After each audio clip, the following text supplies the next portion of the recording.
O seu mestrado ou doutorado não te trouxeram um emprego do seu nível ainda? Olhar para uma nova direção pode mudar isso. A maior mentira sobre ter um mestrado ou doutorado é que só com isso você vai conseguir rápido um ótimo emprego. Só que não é bem assim, não é? Porém, existe uma opção para você não ficar mais entre tanta gente qualificada, mas frustrada. E a resposta eu vou te dizer nesse vídeo. E talvez agora você esteja se lembrando das rejeições em suas entrevistas, né? Ou daquelas desculpas esfarrapadas dos recrutadores. Você é muito qualificado para trabalhar aqui. Mas se você ficar comigo até o final desse vídeo, vai conhecer uma nova área de tecnologia que está precisando exatamente do que você tem de sobra: conhecimento e vontade de aplicar isso na prática. Uma crise de falta de empregos para mestres e doutores assola o Brasil, né? E o principal motivo disso é que a maioria das empresas se recusa a contratar profissionais muito qualificados. Mas isso cria um paradoxo. Por um lado, as empresas exigem experiência, certificações, múltiplos conhecimentos nas seleções de emprego, e por outro, há uma grande quantidade de candidatos que, mesmo sem mestrado e doutorado, e que na teoria, deveriam representar para as empresas candidatos com o máximo potencial que elas tanto buscam, acabam eliminados nas entrevistas. Para entender esse problema, temos que primeiro nos fazer a seguinte pergunta: os mestres e doutores no Brasil estão se formando para o desemprego? Cansado de procurar emprego pelos meios tradicionais, ele decidiu ir às ruas para protestar com esse cartaz. Aqui mostra o currículo do professor, que, aliás, é extenso. O nosso país, com a crise que atravessa, não proporciona a nós profissionais da educação. O professor faz parte de um grupo com mais de 13 milhões de desempregados em todo o país. Segundo o Instituto Brasileiro de Geografia e Estatística, o IBGE, no último trimestre foram abertas 1.400.000 vagas de emprego. Quase todo dia eu ouço casos sobre doutores e mestres que estão desempregados, e isso abrange diversas áreas, seja de humanas, biológicas ou mesmo exatas, biólogos, engenheiros, advogados, dentre tantos outros profissionais. Esse cenário triste vivido por milhares de brasileiros foi analisado pela pesquisa CGE, Centro de Gestão de Estudos Estratégicos do Ministério da Ciência, Tecnologia e Inovação, que mostra uma grande queda no número de pessoas com mestrado e doutorado no mercado de trabalho formal. Esse documento, publicado em 2020, ele revela que a taxa de emprego formal para mestres ficou em 62% em 2017, e para doutores, no mesmo período, ficou em 73%. Ou seja, apesar dessas taxas serem altas, não são todos os doutores e mestres que conseguiram um emprego. E quando conseguem, muitas vezes a remuneração acaba não correspondendo com o nível deles. E realmente causa indignação você mostrar seu tempo de experiência de pesquisa e estudos e mesmo assim nenhum recrutador se convencer de que você pode ser um profissional útil para aquela empresa. Essa questão de muitas empresas preferirem não contratar doutores e mestres causa diversas situações complicadas e até mesmo injustas. Alguns, desesperados por não encontrarem trabalho, acabam entrando na disputa por vagas que exigem menos experiência, mas ainda ouvem que são qualificados demais e, portanto, são dispensados. Essa barreira, aliás, ela é chamada de superqualificação e, tragicamente, faz oposição direta à empregabilidade. Ou seja, embora o consenso que temos é de que se um candidato ele é bem qualificado, ele terá preferência na pilha de currículos de um recrutador e que muito talento é sinônimo de emprego, não é o que acontece na prática. Mas qual será então a visão real dos recrutadores quando encontram um currículo cheio de qualificações? Para nos ajudar a entender a cabeça dos recrutadores, temos uma visão aqui especializada como a de Terry Green King, que é o vice-presidente da empresa de cibersegurança SonicWall, que, apesar de ser estrangeiro, tem afirmações que também definem a nossa situação aqui no Brasil. Ele afirma que o currículo de um candidato excessivamente qualificado pode indicar que ele muda de emprego com frequência ou que permanece estagnado, causando suspeitas. Um recrutador também pode estranhar se você se candidatar para um cargo inferior, porque ele vai pensar que isso vai te deixar insatisfeito e sem desafios na função, o que pode fazer você querer mudar de emprego de novo. E as empresas elas tendem a não querer correr o risco de preparar um funcionário novo para trabalhar, fazer treinamento, só para daqui a poucos meses, esse funcionário super qualificado ir para uma outra empresa. Ele ainda comenta que alguns recrutadores podem indicar para um doutor ou mestre procurar um cargo superior. Em geral, é difícil achar esse tipo de vaga aberta, ou mesmo dizer com aquela sinceridade ácida de que esse doutor ou mestre não é a pessoa mais indicada para a vaga. Para tentarem contornar esses obstáculos no RH, muitos candidatos tentam ocultar no currículo a menção de possuir esses títulos. Mas isso não é nada justo se levarmos em conta o tempo, né, que essa pessoa levou para se dedicar e construir esse conhecimento, não acha? Não podemos esquecer que isso pode também ser uma faca de dois gumes, já que os entrevistadores do RH, eles buscam analisar o caráter dos entrevistados e o histórico profissional será debatido durante a entrevista, né? E se já é tão decepcionante para o mestre ou doutor que deseja uma vaga, ter que lidar, né, com essas opiniões tão intransigentes na maioria dos RHs e selecionadores no Brasil, muitos ainda enfrentam uma autocobrança forte. Ver que o sonho de aplicarem o conhecimento de suas pesquisas e estudos fica cada vez mais distante após tantas rejeições nas entrevistas e a falta de espaço nas empresas para elas. Por trás de toda essa rejeição, há candidatos com muita experiência, né? E existem duas forças esmagadoras: a falta de investimento em educação e pesquisa científica no Brasil e uma forte resistência a mudanças em empresas convencionais. Mas por que isso ocorre? Já parou para pensar? O Brasil ele tem uma longa tradição de investir pouco na área de ciência e tecnologia, enquanto outros países já estavam bem adiantados quanto ao consenso, né, de que para se desenvolver a nível econômico e social, precisamos investir no domínio de vários tipos de conhecimento e terem, né, a capacidade de transformar isso em novos produtos e processos para gerar mais riqueza. Só que o Brasil só foi despertar para essa realidade por volta dos anos 90, quando passou a ampliar o número de cursos de pós-graduação. Na época, o país contava com apenas 2.800 doutores brasileiros, até atingir, com esse movimento, 24.400 doutores em 2019. Mas a partir de 2020, o Brasil voltou a ter o declínio dessas especializações. E o primeiro motivo tem sido os valores baixos das bolsas. Cara, por causa de medidas de corte de gastos federais, a bolsa de mestrado está pagando pelos alunos interessados apenas R$ 1.500 e a de mestrado R$ 2.200.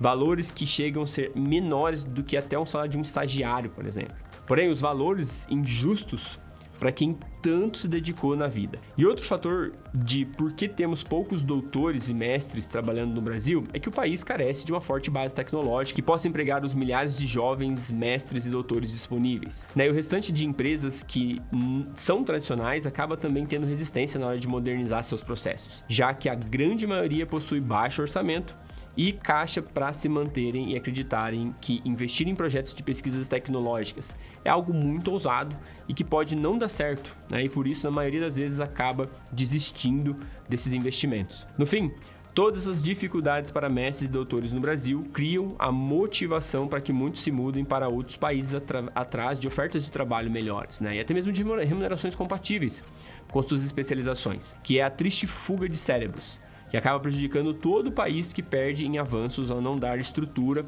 para tais potenciais profissionais. Mas o que falta também é entender o lado dos mestres e doutores que lidam ainda com a frustração de querer manter para si mesmos a prioridade de conquistar uma contratação no segmento em que se formaram e ver que a realidade diária no mercado é totalmente diferente do que esperavam na época do curso. Voltar para casa depois de mais de uma entrevista sem sucesso, né, e ter que encarar a sensação de que o seu estudo ele não tem aplicação no mundo real do trabalho é uma realidade pesada, né? Para muitos pós-graduandos que ainda vivem com suas famílias e precisam se virar com bicos e freelance. Além disso, segundo a consultoria de RH da Fundação e Apoio à Tecnologia, os cursos de mestrado e doutorado no país ainda são muito teóricos. E por isso as empresas não contratam, porque precisam de profissionais que tragam soluções práticas. E muitas vezes o programa de mestrado e doutorado ele é voltado para temas que não têm demanda e nem aplicação direta no mercado e na rotina de trabalho.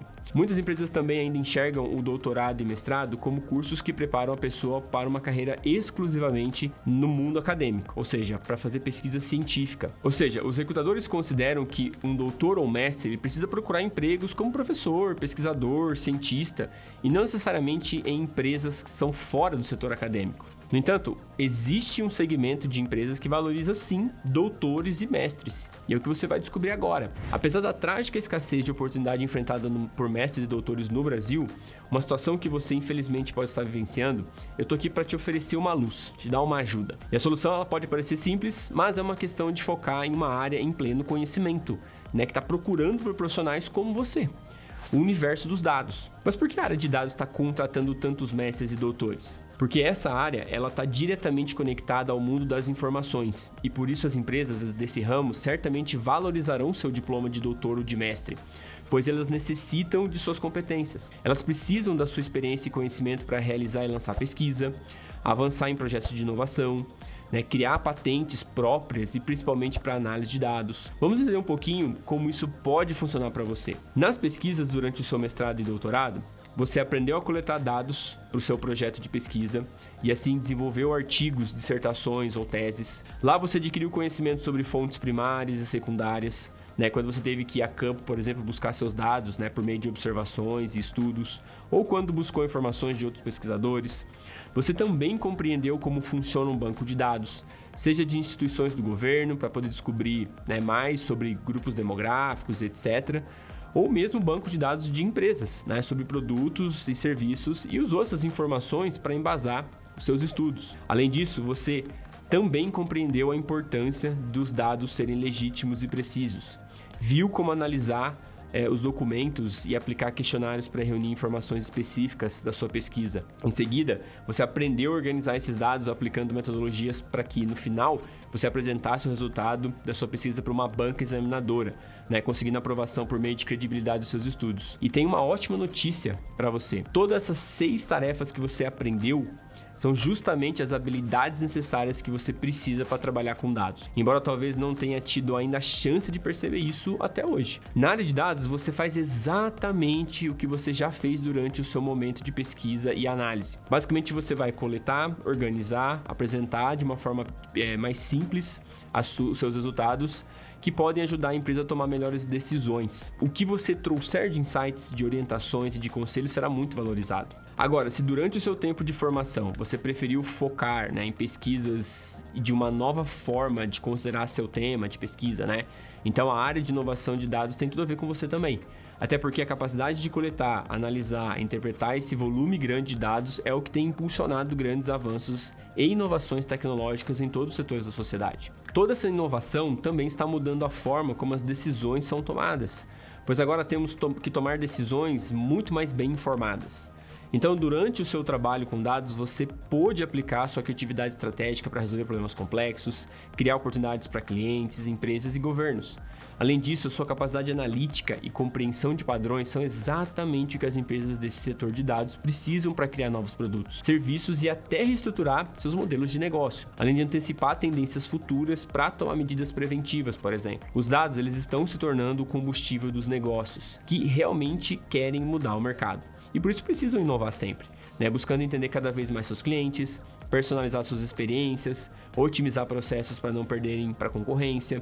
E é justamente nessa área que mais estão surgindo vagas para cientistas de dados, além de todas as outras profissões necessárias em dados, como analistas e engenheiros, por exemplo. Sem contar a vantagem de que geralmente essas empresas elas são do tipo startups e possuem menos hierarquia e estruturas corporativas, o que vai facilitar na hora de contratar pessoas, né, altamente qualificadas e pagar um salário mais elevado que justifica a experiência que ele tem. Além disso, como são muito mais flexíveis do que as empresas tradicionais, elas podem promover um funcionário desse tipo muito mais rapidamente, né, evitando qualquer sentimento de frustração por falta de desafios. Então o que você acha de aplicar seus conhecimentos na área de dados? E se você percebeu como a área de dados é maravilhosa e cheia de oportunidades, você precisa conhecer a Comunidade DS, que é uma escola EAD de formação profissional na área de dados. Lá nós temos formações que realmente darão a você o entendimento de como você pode trabalhar com dados, e ainda você vai encontrar uma rica comunidade com interações com outros profissionais e a chance de descobrir mais formas de aplicar o seu conhecimento. Agora, finalmente, a sua pesquisa ela vai se tornar um projeto real. Você vai até a página 2 do seu conhecimento. A área de dados é tão flexível que ainda existem maneiras de você, mesmo sem querer deixar o seu emprego atual, aprender a usar dados nele. Você pode usar dados para melhorar suas ações de marketing, suas aulas, a gestão da sua agência, da sua loja, da sua fazenda, as vendas da sua concessionária, os gastos da sua obra ou qualquer outro trabalho que você tenha agora. Então perceba que você pode sim aplicar dados em qualquer área de conhecimento. Mas eu vou dar alguns exemplos em um próximo vídeo. O importante aqui é que você tenha percebido como você já tem todas as habilidades para dados. O que falta agora é um portfólio de projetos com as soluções de problemas reais das empresas para você apresentar para os recrutadores e mostrar a sua real capacidade de transformar o seu conhecimento em soluções práticas.